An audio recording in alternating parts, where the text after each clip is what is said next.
At the risk of sounding repetitious, I read something today and just absolutely made me very, very infuriated. It was browsing through the news and I noticed an article about how college degrees are overrated, and it's just and that we shouldn't pursue it because the investment is not worth the price, and people should turn towards much more profitable and much more sensible directions in order to ensure their future, because the pay raises and education does not pay off as it once was. And of course, certainly due to the federal aid and also student loans, the colleges across the United States have decided to up their prices, which also made it a perpetual cycle from which students cannot get out. All of that might be true, all of that might not be true. Uh, Statistics are just like I've always said, is like underwear, right? Like what they show is less important than what it hides. But what it caught my attention, and why it caught my attention, and why I'm talking about this, is because it kept saying that it was not necessary for people to go to college simply at the same rate, and that it doesn't serve the purpose.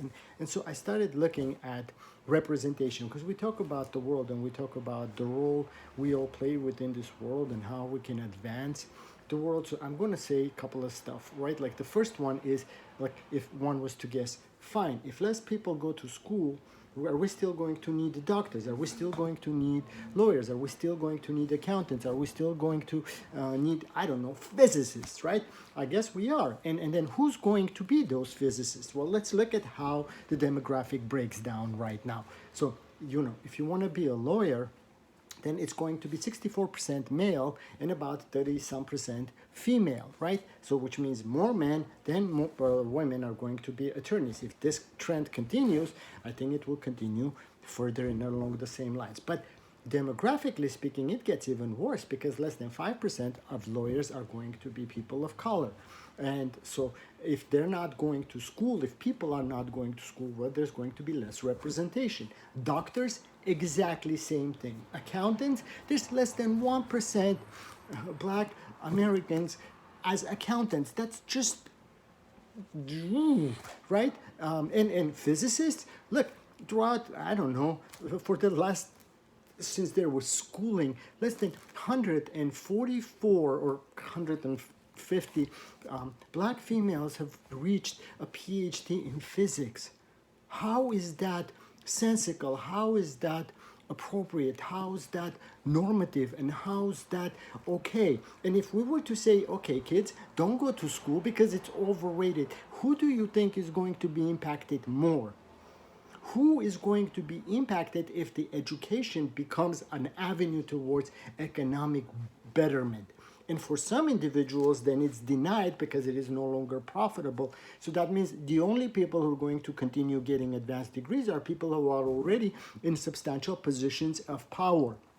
Physics, overall, less than 2.2% represented by either black or Hispanics.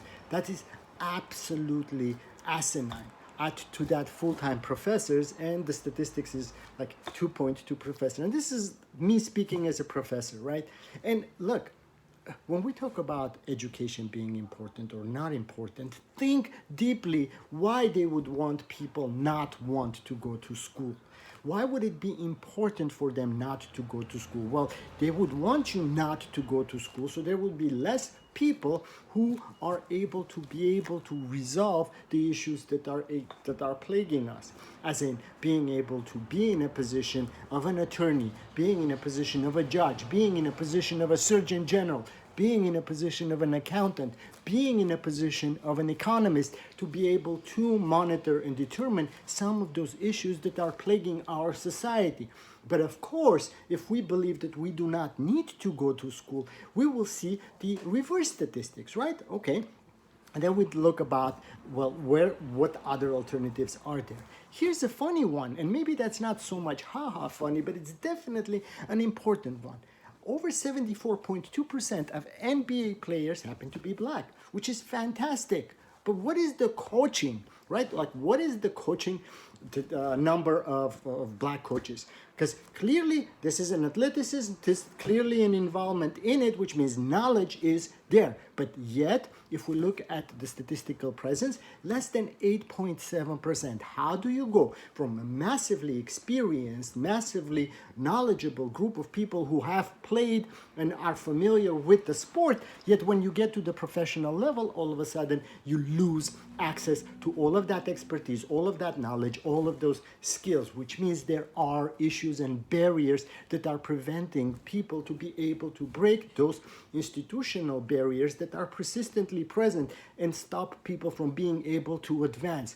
The harsh reality is that anybody who tells you that the schooling is not necessary and the higher degree is not a must, I get it, you get it, nothing is a must, but it is critical in order to be able to break those barriers, to ensure that people who are going to be coming into those positions are represented. Us, we together need to be represented in being able to speak for the future that we're going to make. Or we can believe the ads, we can believe the hoopla, and we can believe all of those individuals who are telling that school is unnecessary and it's too pricey. Yes, it is too pricey not to go.